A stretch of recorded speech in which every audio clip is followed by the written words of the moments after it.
Now we have miscellaneous of chapter 2। कुछ question है जो मेरे एक्सप्लेन करने वाले हैं। मैंने वैसे सॉल्व सारी कर दी है, बट आपने खुद से सॉल्व करनी है। अगर किसी क्वेश्चन के सोल्यूशन की ज़रूरत पड़े तो आप इसको देखोगे। Okay, suppose I have function f of x and I have a function g as g of x. अब ये फंक्शन एफ को बाइफरकेट किया है। कैसे? 0 to 3 के लिए मैंने एक्स स्क्वायर लेना है, 3 to 10 के लिए 3x लेना है। अच्छा, जहाँ पे डेफिनेशन ब्रेक होती है 3 पे ब्रेक हो रही है, और 3 क्या है, इसमें भी इंक्लूड है, इसमें भी इंक्लूड है। तो यहाँ पे फंक्शन की डेफिनेशन अगर ब्रेक हो रही है तो मुझे चेक करना पड़ेगा कि यार क्या ये फंक्शन डिफाइंड है 3 पे दोनों केसेस में। ओके, अब कोई भी फंक्शन को हम फंक्शन कब बोलते हैं? जब भी फंक्शन चेक करना आ गया, रिलेशन चेक करना आ गया, not a function not a relation, so आपके माइंड में डेफिनेशन आ जानी चाहिए। तो फंक्शन की डेफिनेशन क्या थी? बड़ा क्लियर बताया था कि एक लेफ्ट एंट्री पे 2 राइट एंट्रीज नहीं होनी चाहिए। क्लियर है? ओके, और इसमें हम करके देखते हैं एक मिनट। जैसे आपका फंक्शन क्या है, एक्स स्क्वायर है 3 के लिए, तो 3 पे डेफिनेशन ब्रेक हो रही है, हम 3 पे ही चेक करते हैं। एक्स इज इक्वल्स टू 3 पे एक्स स्क्वायर है तो 3 का square is 9।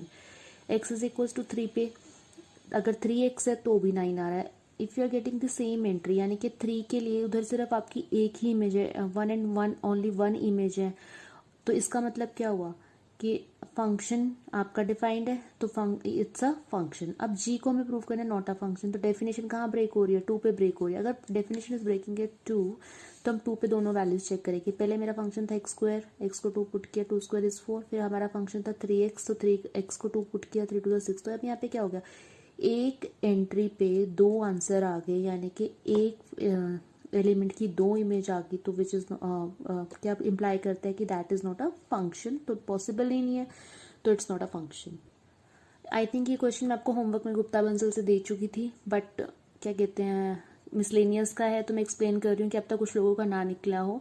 Okay, f of x is equals to x square, आपको ये वैल्यू फाइंड करनी है। F of 1.1 minus f of 1 basically ये आपका लास्ट सेकेंड लास्ट चैप्टर है आपका, शायद थर्ड लास्ट, डिफरेंशिएशन, उसका क्वेश्चन भी है और उसमें भी आएगा आपको ये।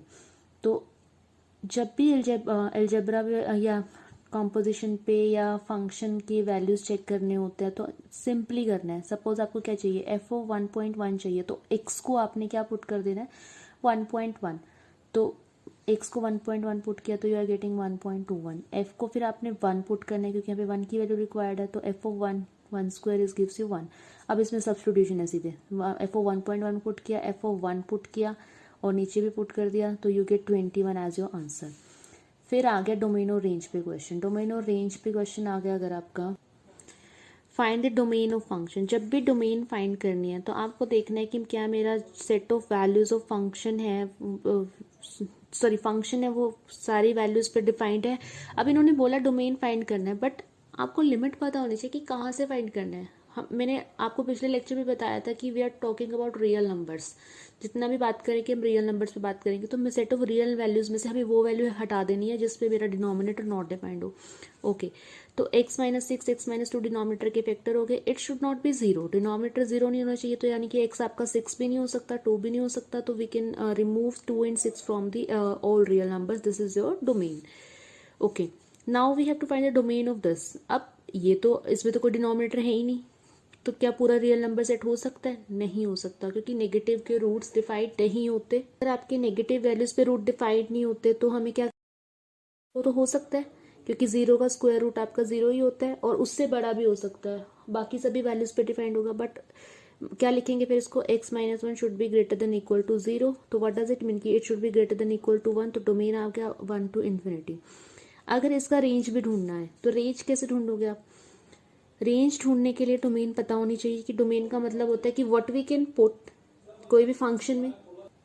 सो now we have to find the domain. Domain का सबसे बेस्ट तरीका है एफ ऑफ एक्स को वाई पुट कर दो। जब तुमने वाई पुट किया तो दोनों साइड स्क्वायरिंग करी, स्क्वायरिंग करके तुमने एक्स ढूंढना है इन टर्म्स ऑफ वाई। मैंने एक्स ढूंढ लिया in terms of y, x के आ गया आपका वाई स्क्वायर प्लस 1 आ गया।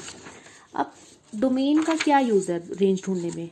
अब मेरा डोमेन आया था कि जो एक्स है that should be greater than equal to 1, तो एक्स की वैल्यू हमारी क्या आई है पीछे, वाई स्क्वायर प्लस 1, यानी कि वाई स्क्वायर प्लस 1 भी ग्रेटर देन इक्वल टू 1 होना चाहिए। दोनों साइड 1 माइनस किया तो y square is greater than equal to 0, या 1 से 1 देखो कैंसिल भी होता है, बट आपने ये ऐसे करके दिखाना नहीं होता, इनइक्वालिटी में ऐड करके, सब्ट्रैक्ट करके, डिवाइड मल्टीप्लाई करके हम रिमूव करते हैं जो भी होता है।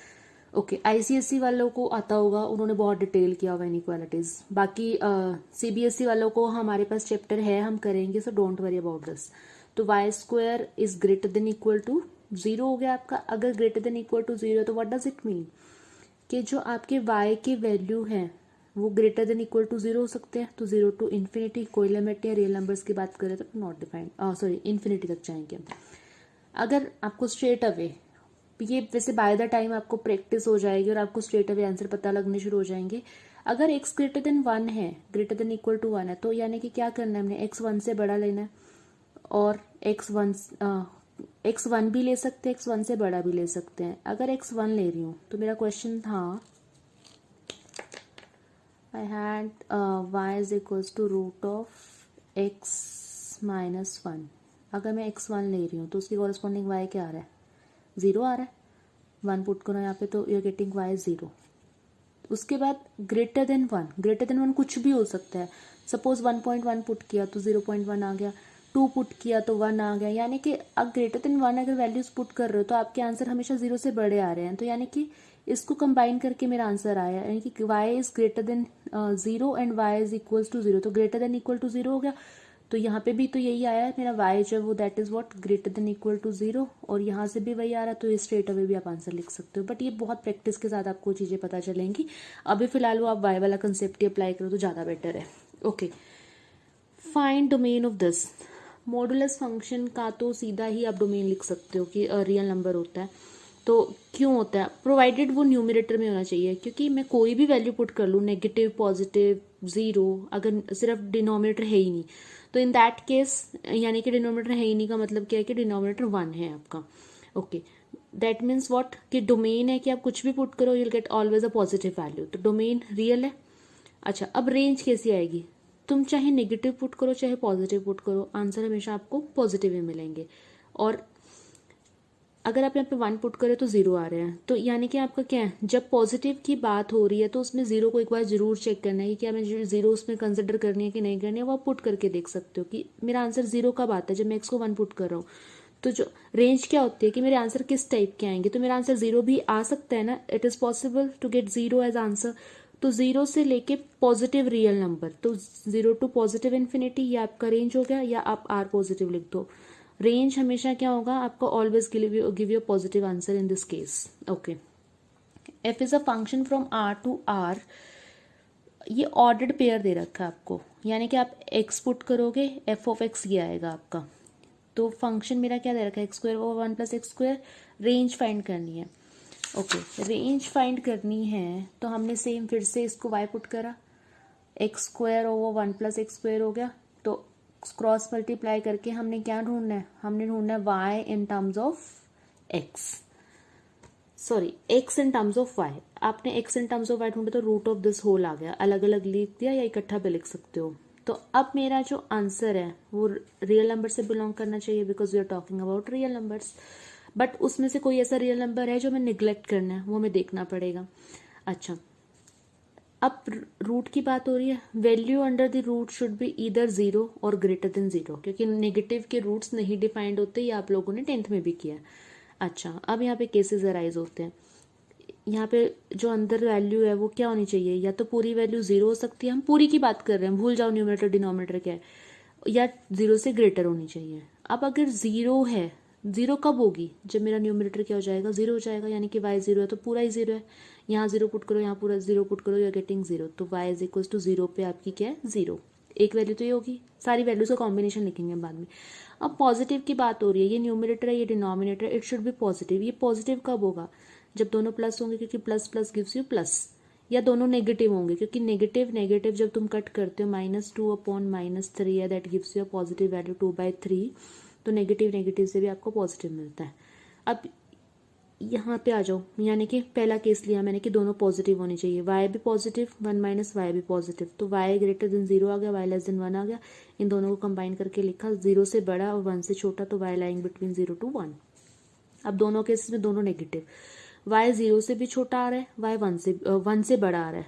नंबर लाइन पे देखो, ये 0 है और ये 1 है, 0 से छोटा 1 से बड़ा, तो कुछ कॉमन आया ही नहीं, तो ये वाला कंडीशन तो आपका पॉसिबल है ही नहीं।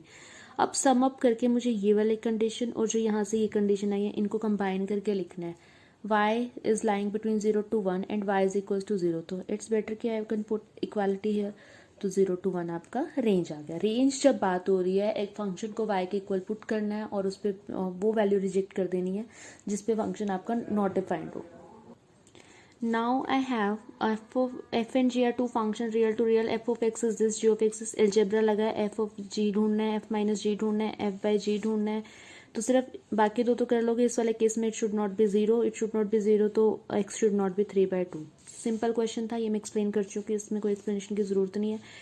Now f is a mapping या फंक्शन जिसके एलिमेंट ये दे दिए और इंटीजर्स टू इंटीजर्स हैं और फंक्शन डिफाइन क्या कर दिया कि ax प्लस बी है। इसका हमें क्या ढूंढना है, ए और बी के वैल्यू ढूंढने हैं। ऐसा क्वेश्चन गुप्ता आंसर में तुम लोगों को ऑलरेडी दे चुकी हूँ मैं, क्या अब तक आप लोगों ने कर लिया, अगर नहीं हुआ किया हो तो इस वाले वीडियो के बाद या इस लेक्चर के बाद आपको क्लियर हो जाएगा। अच्छा, अब कई लोगों के दिमाग में आया होगा कि इंटीजर्स टू इंटीजर है, तो इंटीजर तो नॉट डिफाइंड सेट होता है आपका, तो नॉट डिफाइंड ले लिया हमने, तो इसमें तो काफ़ी सारे ऑर्डर्ड पेयर जो मिसिंग है। क्या ये जस्टिफाइड है, क्या ये फंक्शन होगा? सी फंक्शन मेरा ये है, ये इसका कुछ एक सेट ऑफ ऑर्डर्ड पेयर है, कुछ पेयर्स लिए हैं जिससे मेरा ए और बी आ जाए, तो ये डिफाइंड है। ओके, तो फंक्शन क्या था, ए एक्स प्लस बी, यानी कि ये एक्स होता है और ये एफ ऑफ एक्स होता है जिसको हम वाई भी बोलते हैं। मैं बार बार बोल रही हूँ कि एफ ऑफ एक्स आपका वाई को रिप्रेजेंट करता है। ग्राफ्स में करेंगे और क्लियर हो जाएगा। ओके, अगर आपका f of x is equal to a x plus b है तो एक्स को अगर आप 1 पुट करते हो, what do you get? X को मैंने 1 पुट किया, बी पुट किया, पूरे में x को 1 पुट कर दो। f ऑफ 1 की वैल्यू क्या है? x को 1 पुट किया, f ऑफ 1 की वैल्यू इसके कॉरेस्पॉन्डिंग 1 है, तो 1 पुट कर दी, a plus B first equation आ गई। अब f ऑफ 2 की वैल्यू क्या है? 3 है, यानी कि x को आप 2 पुट करो, उसके कॉरेस्पॉन्डिंग y जो है या f of x is equal to y है, आपको 3 मिलेगा। तो आपने 2 पुट किया, 3 आ गया, 2a प्लस बी सॉल्व करना, 2 इक्वेशन बन गई linear equation, simultaneous linear equation आप लोगों ने किया हुआ है। वहाँ से a और b की वैल्यू आपने ढूंढ लेनी है, वो आपकी 2 और -1 आ जाएंगी। और ये सिर्फ एक्सप्लेन करने के लिए था, ये आपको लिखने की ज़रूरत नहीं है कि इंटीजर्स हैं। Okay, now I have a question, R is a relation from natural to natural, और रिलेशन की डेफिनेशन क्या दे दी, दोनों नेचुरल नंबर से आएंगे और a is equals to b square होना चाहिए। अब इसमें कुछ 2-3 पार्ट है जो हमने बताने कि ट्रू है फॉल्स है कि नहीं।